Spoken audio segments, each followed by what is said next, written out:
Kuku Raadios välja öeldud seisukohad ei pea ühtima Kuku Raadio seisukohtadega. Te kuulate Kuku Raadiot.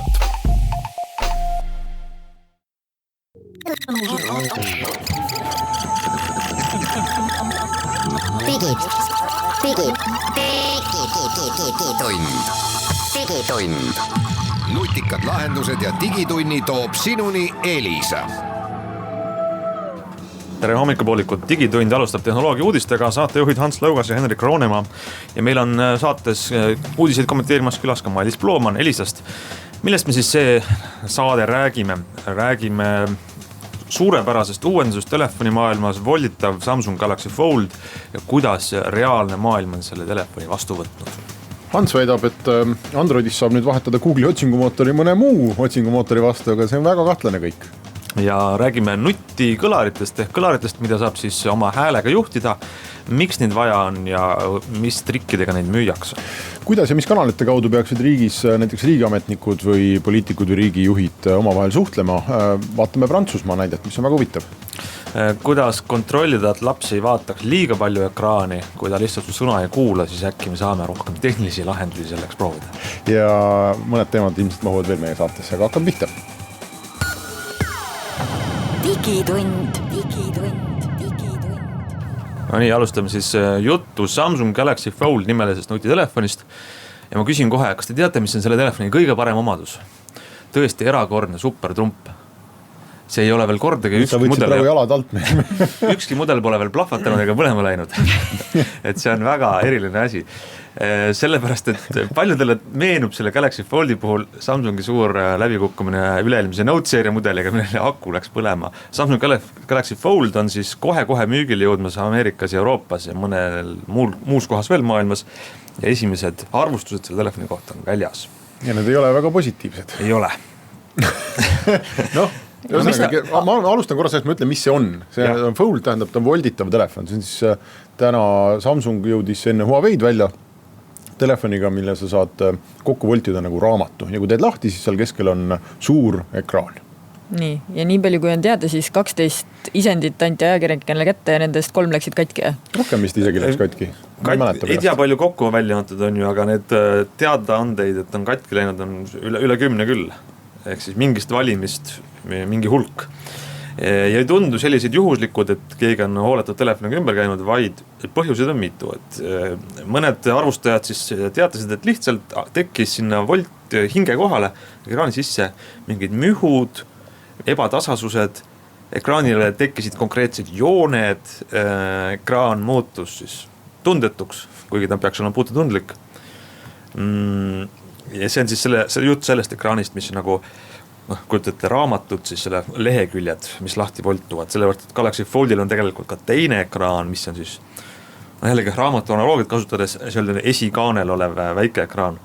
Aga just see ekraan, mis seal sees on, ei pea vastu sellele, tuleb välja, et seda voltida kokku. No neid probleemeid tegelikult on kõik seotud sellise kaitsekilega, mis selle ekraani peal on. Ja enamikel ajakirjanikel läks ekraan katki sellepärast, et kui sa saad uue telefoni, kõik teavad, et seal on see kaitsekile peal, tõmbad selles juhti ära, hakkad telefoni kasutama, et nemad tegid samamoodi. Aga siis selle käigus avastasid, et see kaitsekile on seal kuidagi väga kõvasti kinni. Ja siis selgus, et tegelikult see kaitsekile ei olegi mõeldud ära võtmiseks, vaid ta peab seal olema. Ta on nagu kaitseklaas siis? Ta on nagu kaitsekile, aga nagu klaas. Okay. Et mis on tegelikult kõigi nagu probleemide juur on see, et kui sul täna on telefon, siis tõenäoliselt sul on seal klaasist ekraan. Ja kui see kukub maha, tuleb pragu sisse, kõik teavad, väga halb, väga kallis. Nüüd volditavat klaasi ei ole olemas. See sama Gorilla klaas, kelle klaasid enamikel telefonidel ma arvan praegu on.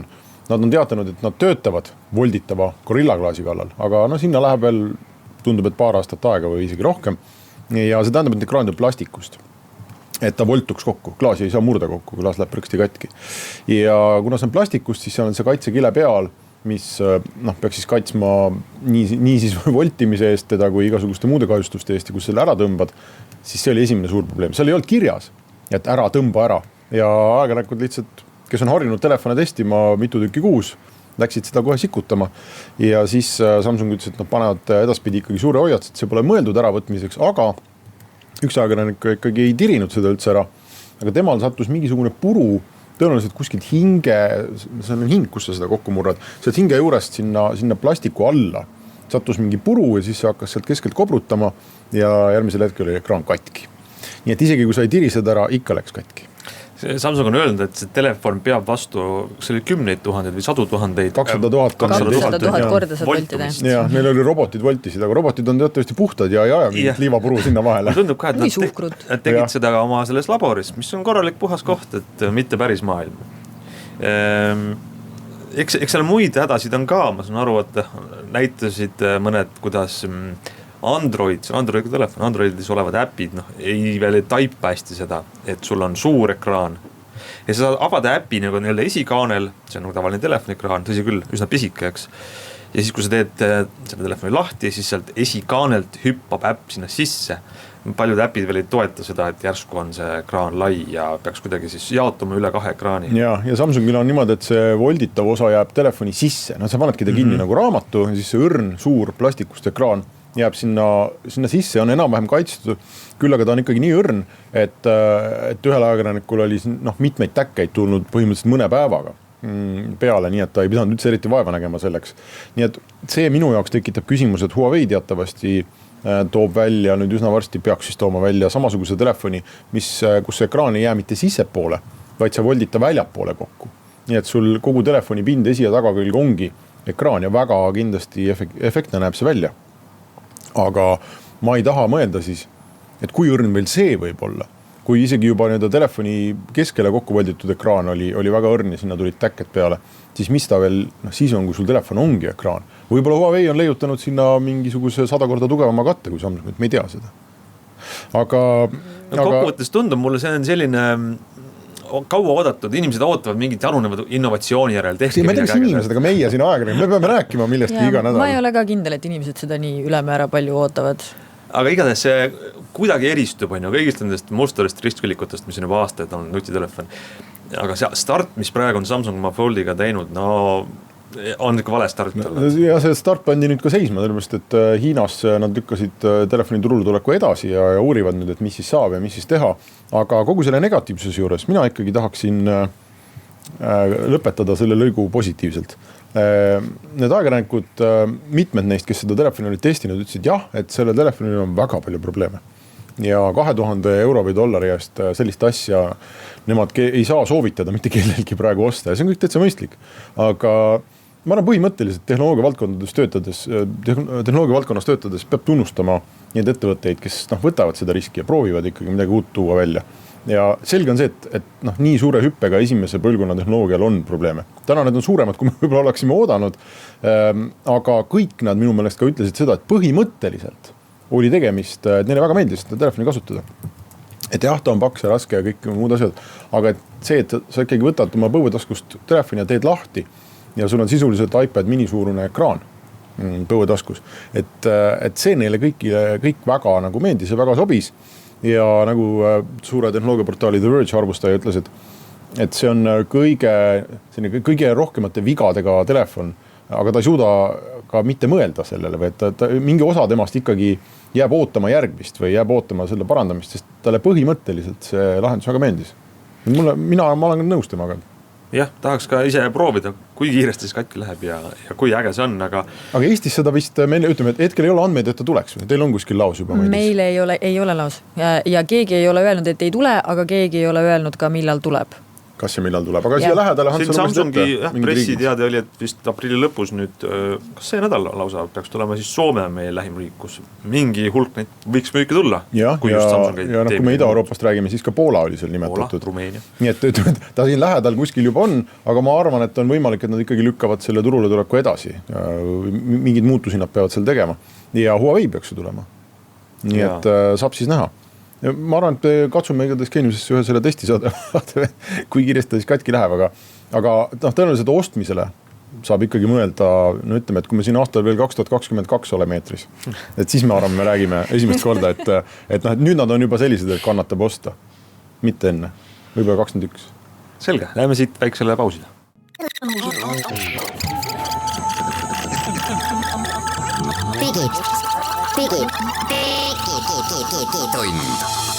Digitund. nutikad lahendused ja digitunni toob sinuni Elisa. No nii, läheme digitunniga edasi ja räägime korraks Androidiga telefonidest, mis on... Erinevalt Samsungist. Ei, see on Samsung ka, aga mis puudutab Androidiga telefonide kasutamist Euroopas ja Google paar päeva tagasi, eelmise nädala lõpus, siis saatis välja sellise teate, et nad tegid Euroopa telefoni kasutajatele ühe uuenduse. Kui teil on telefonis tarkvara värskendatud ja teete lahti siis oma Google'i poe telefonis, siis peaks seal lahti hüppama selline väike aken või valik, et sa saad nüüd valida omale Google'i otsingu kõrval ka teisi otsingumootoreid, millega telefonis teha otsinguid. Ma just teen selle lahti. Ei. Ja Google'i Chrome'i brauseri kõrvale valida teisi brausereid, millega internetis surfata. Mul ei ole. Sulle mainis või? Ei. Mul ka ei olnud. Võib-olla me ei ole Euroopa. Kas me ei ole Euroopa või ei ole meile veel viimased tarkvarauuendused jõudnud või mitte, aga siis... Oota, aga räägi, miks nad nii tahavad teha? Selle taust on see ei ole Google'il mingisugune tahutu altruistlik soov promoda. No just, keegi sunnib neid ilmselt seda tegema. Brüsselist ähvardab neid 4,3 miljardi eurone trahv selle eest, et nad Androidiga telefonis on vaikimisi siis Google'i teenused. See on nüüd mingi konkurentsi takistamise täpselt see sama, jah. Seadus, jah? Ja nagu me siin just kontrollisime ise, et meile see välja hüpanud veel ei ole, et kui see nüüd teade, mis on siin Euroopa meedias juba ringi käinud, osutub tõeks, ärge üllatuge, kui siis lähiajal võiks lahti hüpata see valik. See on muidugi väga naljakas, et kui Google ütleb, et olgu, sa ei pea meie otsingumootorit kasutama, proovi mõnda muud, siis öelge, kas te olete kuulnud kunagi otsingumootoritest nimega Qwant, Seznam, Ecosia. Neti.ee. Netit ei ole. Et ainult 5 on siis DuckDuckGo, mis on kõige kuulsam privaatne otsingumootor. Ehk siis sellised naljakaid soovitusi. Ma väga üllatun, kui keegi hakkab tõsiselt kasutama Qwanti, Seznamit või Ecosia brauserit otsingut tegemiseks. No, otsingu eesmärk üldjuhul on jõuda õige tulemuseni, eks? Et nagu kui sa niisama tahad meelelahutuslikult nagu lihtsalt random doktor laadset asja kasutada. Viimased paar kuud kasutanud DuckDuckGo brauserit vaikimisi otsingumootorina. Proovi pärast. Miks? Põhjusel, proovi pärast. Mingisugusel kuskil talvel või kevade alguses mõtlesin, et väga palju andmeid ja välja Google'i otsingumootorisse. Ja see on lahe, kiire, tore, aga üks probleem on. Ikka ei leia üles seda, mida ma otsin. Ikkagi umbes iga 3. või 4. otsingu päring. Me ei hakkagi vahele, räägi edasi. Ma panen DuckDuckGo'sse selle ja siis ma kopeerin ta Google'isse avanenud. Ja teine probleem oli see, et telefon lendas õhku. Ei, ma kasutan ta brauseris, arvutis, mis on näide sellest, et valikut on ja saab kasutada, mis ma usaldan, et ta on privaatne ja jätta minu kohta andmeid alles, aga ta ei tee seda, miks ma esimesel põhjusel kasutan otsingumootorit. Kui me need Euroopa regulatsioonidest räägime, minul tuleb kohe meelde see, et ega netis surfamine on sama hästi kui võimatuks läinud, sellepärast, et on ilmunud GDPR-iga seoses ja juba varem olid ju mingi meeletult suured igasugused nupud ja ristikesed, kust tuli teated, et me kogume neid kukisid, kas see sobib sulle, ei, nii ma hakka midagi ära keelama, või siis sa ei saa üldse meie teenust kasutada. Et iga kord, kui ma mingi uue lehekülje avan, siis ma pean käima ja põhimõtteliselt vajutama enne 2-3 nuppu ja enne kui ma jõuan üldse selle sisuni, mida ma tahtsin lugeda. Kohutavalt ebamugavust. See võib olla. See kõik on meie enda hüvanguks mingil moel või? Täpselt.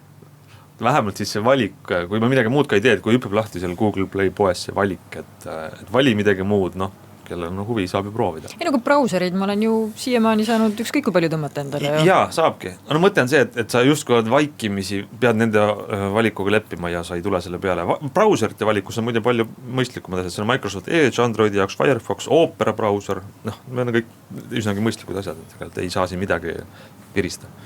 Aga jah, ma ei küll ei usu, et Google ja Chrome'i turuosa nüüd Euroopas sellest küll karvavõrdki muutuma hakkaks, et sellised asjad lahti hüppavad. Väga raske on seda ette kujutada. Microsoft oli omal ajal, mäletad, samasuguses olukorras, kus ta pidi Windowsisse panema selle. See on selle sama asja nagu teine vaatus nüüd. Aga siis oli muidugi probleemiks see, et tegelikult see oli väga mugav, sellepärast, et Microsofti enda brauserid olidki nii kehvad.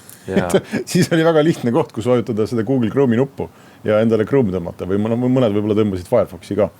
Et nii palju oli küll sellest kasu, aga Androidi peal Chrome ei ole küll kuidagi kehv, et ma oleksin sunnitud selle välja vahetama. Aga küsimus, ma arvan, ikkagi on ju õige. Ma ei tea, kas see...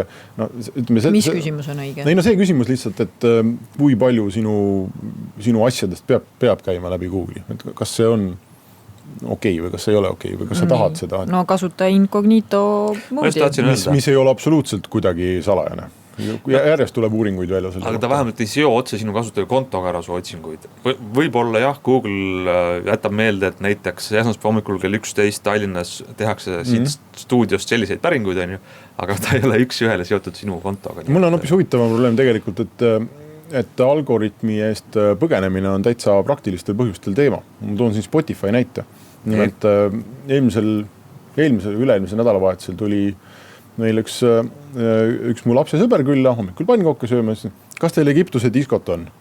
Väga hea, mõtlesin siis, ütlesin Spotify'le, et kuulaks siis Egiptuse diskot. Miks mitte laupäev? Väga lahe oli kusjuures, kõik oli päevaks otsaks oli energiat. Aga mis juhtus nädal aega hiljem, kui ma sain oma selle Release Radari ja selle Discover Weekly algoritmi poolt kokku pandud need playlistid.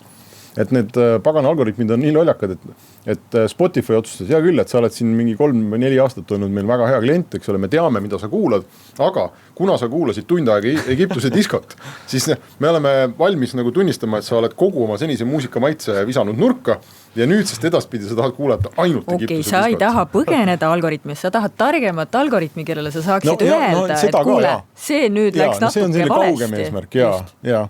Aga et kuni see algoritm on selline, siis ma täna nagu Spotify'd lahti tehes pätsa reaalselt pean mõtlema, et mis ma sinna otsingukasti nagu trükin, sellepärast, et nädala aja pärast minu lemmik playlistid on täiesti sassis. Sul oleks vaja nii nagu Google'iski, sul oleks incognito mode'i vaja tegelikult Spotify'si samamoodi, et nüüd mul on täiesti nagu selline hetk, mida ma ei taha, et sa meelde jätaks, aga ma siiski tahan selle Egiptuse disko ära kuulata. See on see üks piinlik hetk nädalas, võib-olla on see pühapäeva hommik, reede õhtu, mis iganes, aga täna ma teen asju, millest ma tahan, et ei jääks. Sellest tõele auandes Spotify's ma pole uurinud, aga mingisugune asi nimega private session on tegelikult täitsa olemas. See on see, et sõbrad ei näe lihtsalt. Ma ei tea, kas see algoritmile mõjub, kas algoritm ikka näeb või? Muidugi. Ja ma räägin, et sealt hetkel on puudu see variant, et ära nüüd arvesse võtta seda. Ma libastun hetkeks ja see ei mõjuta kuidagi minu tulevikku. Aga ma libastun tegelikult ka, annan selle seadme korraks kellelegi teisele, kes sealt kuulab midagi. Me pärast pausi räägime veel lühidalt hääljuhtimisest ka, aga kui ma kujutan ette, et see on eriti keeruline, kui ma ütlen oma targale mingisugusele nutikõlarile. Me peame formuleerima talle tohutult pika soovi. Kallis nutikõlar. Ma hakkan praegu kuulama Egiptuse diskot, aga palun ära arvesta seda kunagi tulevikus. Teeme nii, et sa ei mäleta. Teeme nii, et sa praegu paned silmad kinni ja katad kõrvad kätega, karjud la hästi valjusti järgmised tund aega. Ma teen siin ühte asja. Aga see on, et samamoodi inimesed räägivad reklaamidest seda, miks me ei taha läbi Google'i ja või näiteks YouTube'is mul on sama probleem.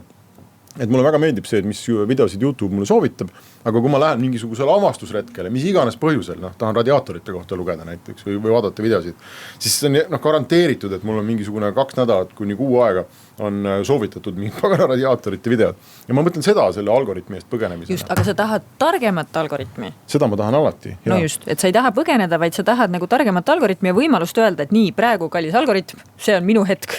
Saame pärast uuesti kokku. See võib olla päris hirmus, kui see algoritm on nii tark, et ta saab aru, et see on see tund aega nädalast, kui sa tahad olla nii-öelda. Ja nuppu on vaja. Vaata, aga meie nüüd põgeneme korraks teie eest, kuulajad, läheme selle pausile.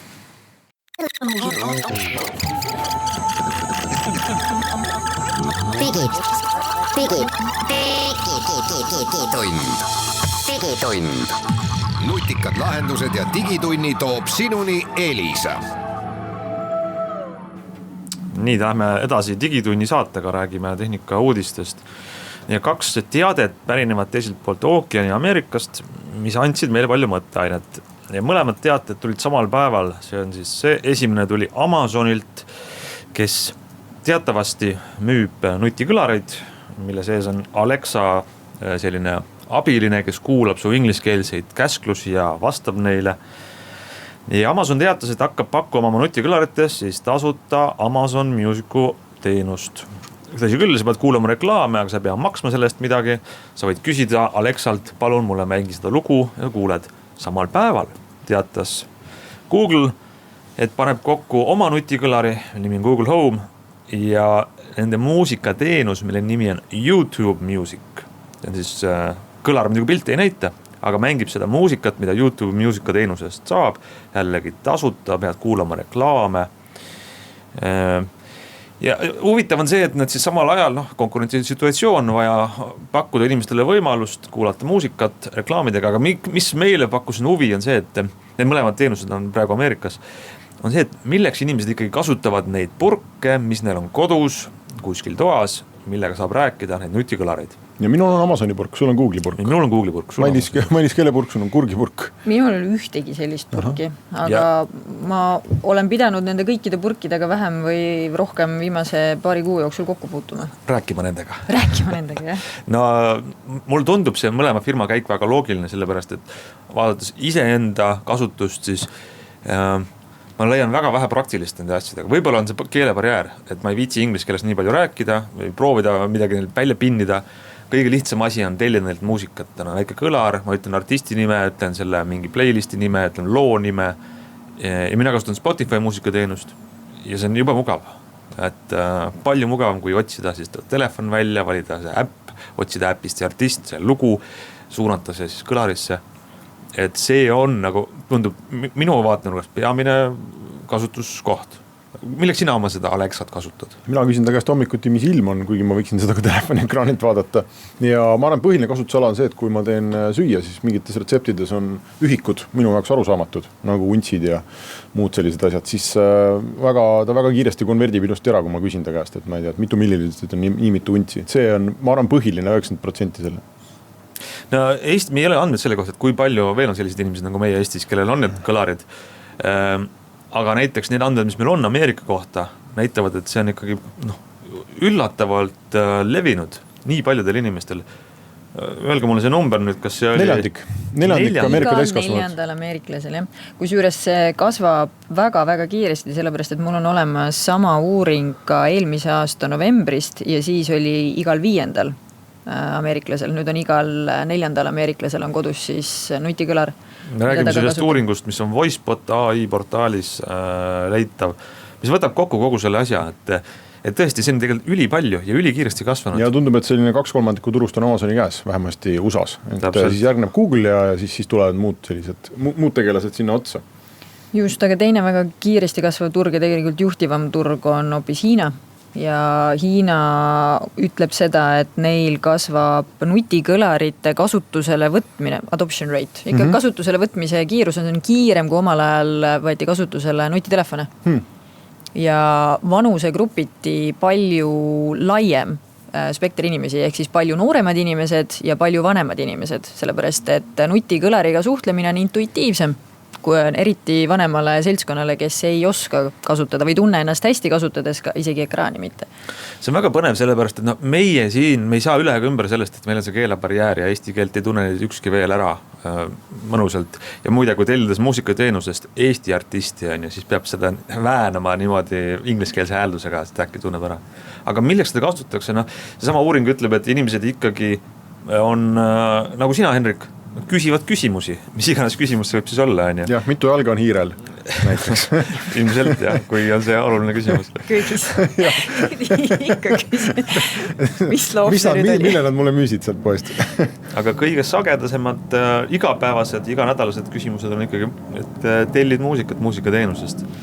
No üks asi, mis sellest samast uuringust, ma nüüd ei mäleta kummast, kas eelmise aasta lõpu omast või selle aasta omast välja tuleb, on see, et inimesed armastavad kasutada nutikõlareid nendes olukordades, kus nende käed on kas hõivatud või mustad. Ehk siis näiteks köök ja kui aplikatsioonide statistikat vaadata, siis vähemalt eelmise aasta lõpu oma oli köögis kõige tihemini kasutatav äpp oli munakell. Ehk siis sa mitte ei seadista seda munakella, ei kruti mingit füüsilist asja, vaid ütled Alexale või Google Home'ile, et palun 8 minutit nüüd. Ja siis karju, kui muna valmis on, eks ju. Seda teeb ka väga hästi, jah. No, see on küsimus selles, et kogu selles tööstusarus vaadatakse, et kuhu jõuavad need häälepõhised äpid, et voice apps on ju, ja kas inimesed hakkavad neid leidma nende kõlartega või mitte ja on see keeruline või lihtne.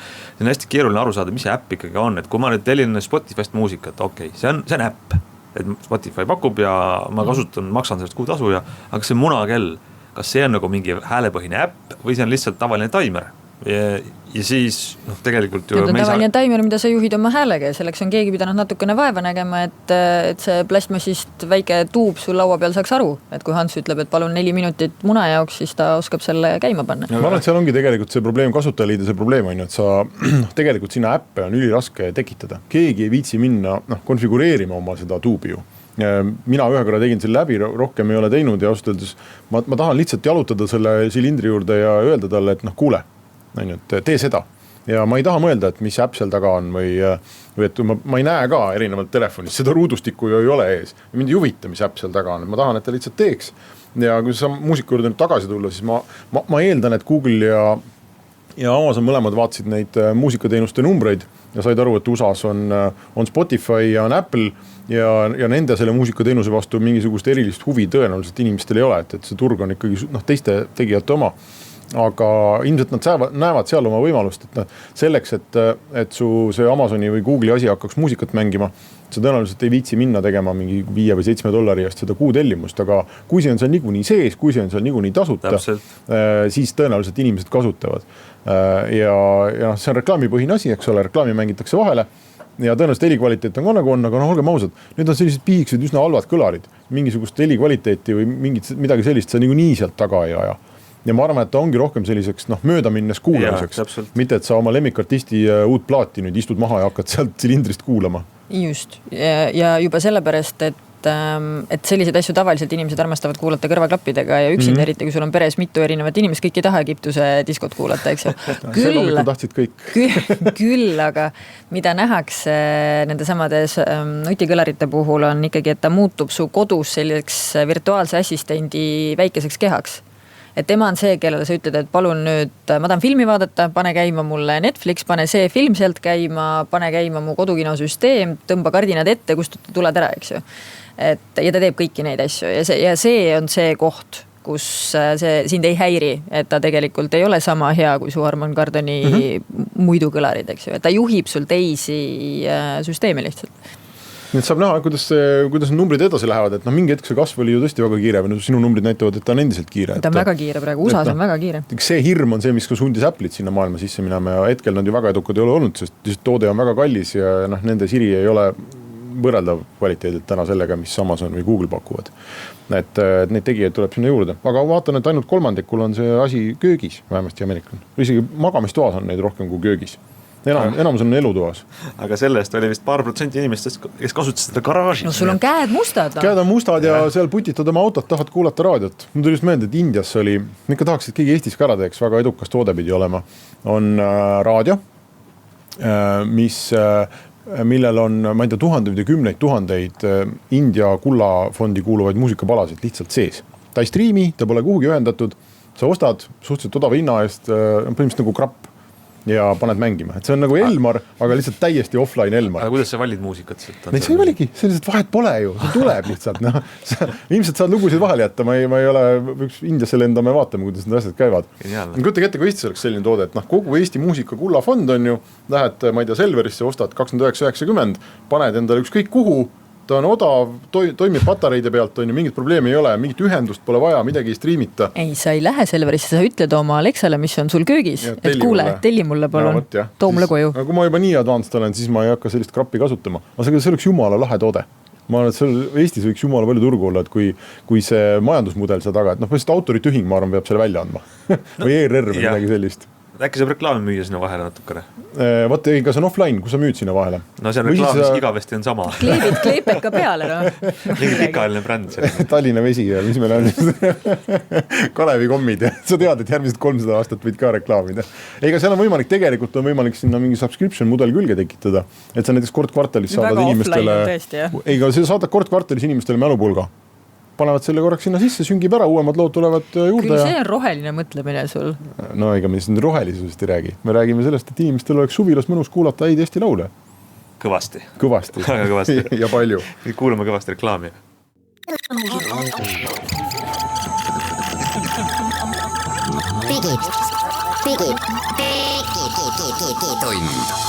Digitund. Nutikad lahendused ja digitunni toob sinuni Elisa. No nii, jätkame digitunniga ja räägime nüüd sellest, et meie noorem põlvkond, pealekasvav põlvkond, lapsed vaatavad telekut, vaatavad ekraane ja mõnikord on ekraanidel on väga head sellised vanemliku kontrolli mehhanismid, eelkõige siis on Androidiga, iOS-iga, nutitelefonides, tahvlites on võimalik panna peale keerud piirangud. Mängukonsoolides, minu Nintendos näiteks, ma saan öelda, et oma lastele, et näiteks tund aega päevas on lubatud või ainult laupäeviti on tund aega lubatud või no mis iganes viisil ma tahan seda konfigureerida. iPadis vist saab samamoodi teha ja minu teada saab PlayStationis ja Xboxis ka, parandage mind kuulajad, kui ma eksin. Aga nüüd ma mõtlesin välja nädalavahetusel ühe toote, Mailis ütles, et ma olen ainuke Eestis, kes sellist toodet tahab. Ja ma ei suutnud seda uskuda. Ühesõnaga probleem on see, minu täitsa isiklik probleem, et lapsed ärkavad väga vara, mis on juba iseenesest suur probleem. Aga nüüd nad on ära õppinud, et siis nad lähevad pätt hommikul teleka juurde ja panevad selle käima. Ja meil tekkis peres selline käibeteooria, et äkki nad juba nüüd ärkavad nii vara, sellepärast nad teavad, et nad saavad minna kohe telekat vaatama. Piiramatult. Õhtul maga minnes ka veel mõtlevad, et kui ma ärkan kell 5, siis ma saan ju 3 tundi telekat vaadata. Ja ma läksin siis tegin oma LG teleri lahti, mis on nutiteler ja väga tark ja mõtlesin, et ma panen siis ka piirangu, et näiteks tund aega saab. Tundus väga loogiline, et mul ei ole probleemi oma lastega suhelda ja öelda neile, et pange nüüd kinni, et see kõik toimib, aga lihtsalt kui ma ise magan samal ajal, siis ma ei taha seda teha, ja ma ei taha ka seda teha, et ma võtan õhtul kõik puldid ära, et nad ei saaks üldse vaadata, et see tundub ka, see ei sobi meile. Ja siis mõtlesin, et ma panen siis peale, et teleka ajapiirang on tund aega. Ja eeldasin, et see käib niimoodi, et kui see tund aega läbi saab, siis telekas ütles, et näed, tund on läbi, et kui tahad edasi vaadata, oled suur inimene, pane PIN. Väga lihtne tundub mulle. Kirjutad 000 ja vaatad edasi. Ei ole sellist asja telekas. Siis ma mõtlesin, mul on Elisa digibox, et seal kindlasti on. Sest igas seadmes on tänapäeval selline asi. Seal ka ei ole. Ma saan panna kanaleid lukku ja ma saan telekas panna näiteks isegi sisendeid lukku lastele, aga siis nad on täitsa lukus. Ja sellist ajapiirangu varianti ei ole. Ja siis ma mõtlesin välja toote, et aga tõenäoliselt on ju võimalik teha selline asi, mis käib HDMI kaabli vahele. Lihtsalt selline HDMI ühest otsast sisse, teisest otsast välja ja mis on intelligentne, et ma ütlen talle, et tund aega on ju, pärast seda prõks ära midagi läbi lase. Ja arvasin, et tõenäoliselt on neid olemas 10 maailmas ja ma lihtsalt lähen ostan kuskilt ühe, et see maksab 3,90 või 9,90 või 15,90 või mis iganes. Ja siis tuli välja, et mina suutsin välja guugeldada ühe, mida tehakse kuskil Inglismaal. Ja maksab 39,90 ja noeltes ja transa otsa veel. Igatahes, ja kuidas see seade siis töötab, et ta blokeerib HDMI kaabli signaali ära mingi aja peale? Jah, see ongi põhimõtteliselt HDMI kaabel, mille keskel on siuke väike karbike. Ja karbike on Wi-Fi's. Ja siis sul on telefonis äpp ja sa ütled sellele, et võt läbi selle kaabli, tohib liikuda näiteks, ma ei tea, päevas tund aega asi või ma ei tea, mis iganes moodi, täpselt samamoodi saad piirata ajapiiranguid seada. Ja kui see läbi saab, siis karp ütleb, et nüüd rohkem siit enam signaal läbi ei lähe, digiboxist telekasse ei saa. Ja siis sa saad äpist konfigureerida seda ja vaadata, palju vaadatakse ja väga mõistlik lahendus tundus olevat. See ei ole mul veel kohal, nii et ma mõnes järgmises saates kavatsen raporteerida, kas see töötab. No su loogikas on see, kas siis nüüd viga või siis eeldus, et sul lapsed ei oska 2 HDMI kaablit nagu kokku ühendada, et selles mõttes, et võtad füüsilise juhtme vahelt ära. Ja, aga nad ei tea, et see on seal vahe, nad on piisavalt väiksed ja kui nad suuremaks kasvavad, siis on jama. Muidugi see on ka piisavalt nagu obskuurne meetod, et see kujuta ette, et HDMI tasemel on blokeeritud asi. Mida? Kuidas see võimalik on? Aga võib-olla ma kasvatan väikese inseneri, kes paneb endale voodi alla mingi sala HDMI kaabli. Aga selle karbikese tootjad on selle peale mõelnud ja kaabel on intelligentne. Nii et kui ta saadab sulle teavituse, kui ta telekast välja tõmmatakse, siis minu telefon hakkab selle peale lärmi tegema ja ütleb, et keegi kiusab mind. Küll sa siis oled õnnelik laupäeva hommikul kell 8:30. Siis vaatame edasi. Aga mulle tundus see täitsa. Et esiteks ma loodan, et Elisa tootearendustiim tuleb kokku ja tekitab sellise asja. Ja rääkis, kuna sa eile mulle sellest nagu rääkisid, täna hommikul rääkisin TV-tiimiga, nad vaatasid mulle väga mõtliku näoga otsa ja ütlesid selle peale, et umbes 95% inimestest ei suuda PIN-koodigi ekraani peale panna ja ekraani peale ära muuta. Mitte nad ei oskaks, vaid nad lihtsalt ei tunne huvi selle vastu. Ma ikka arvan, et see on 99%, aga No ei ole nüüd nii hull, kuule, mitu protsenti teil seda digitaalset videolaenust kasutab. See ei saa olla 1% ja ei, neid on natukene rohkem. Nad kõik peavad oskama seda teha ju. No siis sa panedki selle, nad ei muuda ära seda koodi, et see ongi sul 0,0,0,0, eks ju, 1, 2, 3, 4. Selle sul nüüd teatavad ikka väga kiiresti lapsed. Aga ma ei ütle ju lapsele, mis see kood on. Näeb ju. Sa hoiad pulti selja taga ja ajad nagu iga korda lapsed tohast välja. Vaidluses, kuidas tunne nagu räägiks inimesega, kes üritab leida põhjus, miks ei saa asju teha. Et sa saad nagu niimoodi püsti tõusta ja lihtsalt selja taga, puldid on väga head, ma panen selle selja taha ja teen 0,0,0. ühesõnaga inimesed tegelikult ei taha siis, aga kuidas siis piirata seda, kui sa tahad, et digiboks ei näitaks neid kanaleid lapsele? Ei, ta näitab, kanaleid ma saan piirata. Ma saan Elisa digiboksis ka minu meelest kanaleid lukku panna, kanalite haavel, aga ma ei saa aega panna, see on ju see mure. Ja, no aga ma mõtlengi seda, et nagu, et kui sa paned veel multikad lukku tema jaoks, siis ta vaatab ju veel mingit nagu erilist ilgust. No just, jaa, et kanali lukustamine ei ole, no. Pigem on võib-olla mõned teised kanalid, mida sa tahad lukku panna laste eest. Just. Ja mida sa saad täna teha, eks ju. Et ma saan aru, et sinu huvi on ikkagi see, et telekas ise läheks kinni. Ja ma tõesti arvasin, et see on, et teleritootjad on nii nutikad, et see nii elementaarne asi, et kui see on Nintendos ja PlayStationis ja igal pool, et siis ta on nagu teleris ka, et see tundus elementaarne. Ja siis mõtlesin, et aga äkki telekatootjad ei taha, et inimesed vaataks vähem telekat. Mulle tundub, et probleem sinul on nüüd selles, et see vanus, kui lapsed sellisele dressuurile veel alluvad ja ei oska sealt mööda minna, on nii lühike. Et selle nagu toote kasutuselu nii kohutavalt lühike. Ma ei tea, aga ma ikkagi mängiks selle peale, et ütleme, et ta on mul isegi 10-aastane ja üksinda kodus ja see aeg saab läbi ja ta tõmbab selle HDMI kaabli välja, et kui ma ikkagi saan teavitsi, siis ma vähemalt tean, et meil on mingi reegel, millest ta on üle astunud. Muidu ma ju ei tea. No, ei tea, siis on ikka mingid muud probleemid juba. Ma viskan õhku selle mõtte, et kui sul on ikkagi tark telekas näiteks Androidiga, siis seal võiks olla ka operatsioonisüsteemid tasemel. Aga mul ei ole Android, mul on LG, mis on, eks ole, selle, mis iganes os seal on. Kuule, sul on targad lapsed, nad YouTube ivad välja viisi, kuidas mis iganes asjast väga kiiresti. Millega nad YouTube ivad sinu arvates? Kõik on lukus. Kui ta on 10-aastane, no küll ta YouTube'ib välja. Sinna läheb 4 aastat aega. Mõtle, 4 aastat. Saad rahulikult magada hommikuti. Ei, sa ei saa rahulikult magada just vastupidi. Ma olen telefon hakkab karjuma, et jälle keegi tõmbas kaabli välja. Ei, mina küll väga, hetkel ma väga usun sellesse tootesse. Ma ei saa, mis ta nii kallis on. Hoiab meid kursis, kui see asi kohal. Kõi tahab selle nimi on QTime. Kallis, et ta nii vähe on kasutatud, see kasutuse aeg on nii lühike. Ja eriti, kui nad sulle Inglismaalt seda müüvad.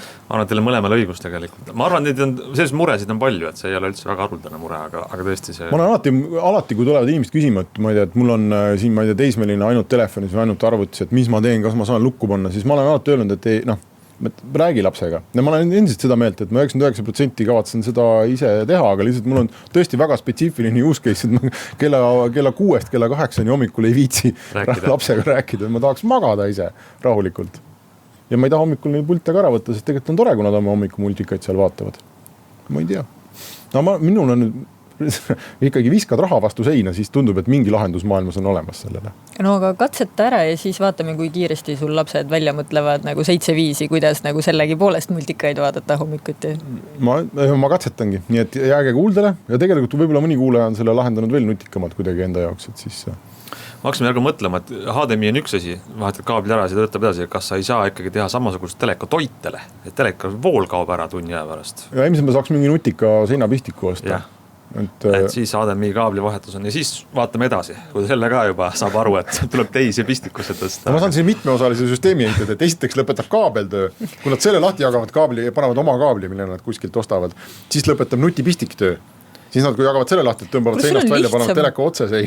Pulti panna patareid, mis nagu tund aega näiteks töötavad ainult. Ei no jah, aga pulliga on see, paned tööle ja siis jääbki tööle. Aga variant on ka mõelda, kust saab telekas oma signaali, siis optiline kaabel või kuidagi lõpetab töö. Ei, ma tegelikult seda saaks tõenäoliselt ka ruuteri tasandil kuidagi teha, aga no see läheb juba eriliseks keemiaks ju. Me veetsime 9 minutit arutades, kuidas lapsi ahistada nüüd.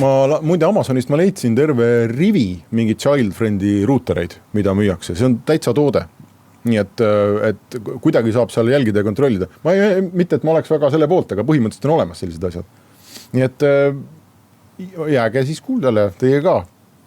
Mis teie lapsed ei järka hommikul kell 6 ei vaata 2 tundi multikaid või? Ei järka 6, jah. No, oot.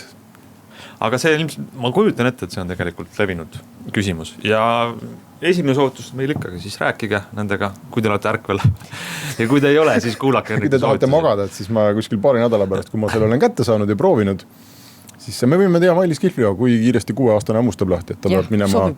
et ta peab minema oma HDMI kaabli otsima. No teil on 10 sekundit aega teha pakkumine, kui kiiresti? No ma pakuks siuke... Mina ütlen 5 aastat. Ei ole 5 aastat, mis on nalja teed nüüd. 2-3 kuud läheb tal aega, et see frustratsioon piisavalt 3 kuud, 2 aastat. Väga hea. Panused on tehtud, selline meil saade. Kirjutame siia Kuku Raadio stuudio seina peale need numbrid. Verega. Ei, digiallkirjaga. Nii, selline oli digitund. Jääge kuuldele, järgmine nädal jälle.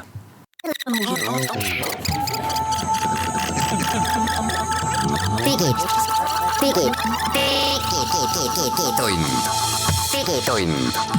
nutikad lahendused ja digitunni toob sinuni Elisa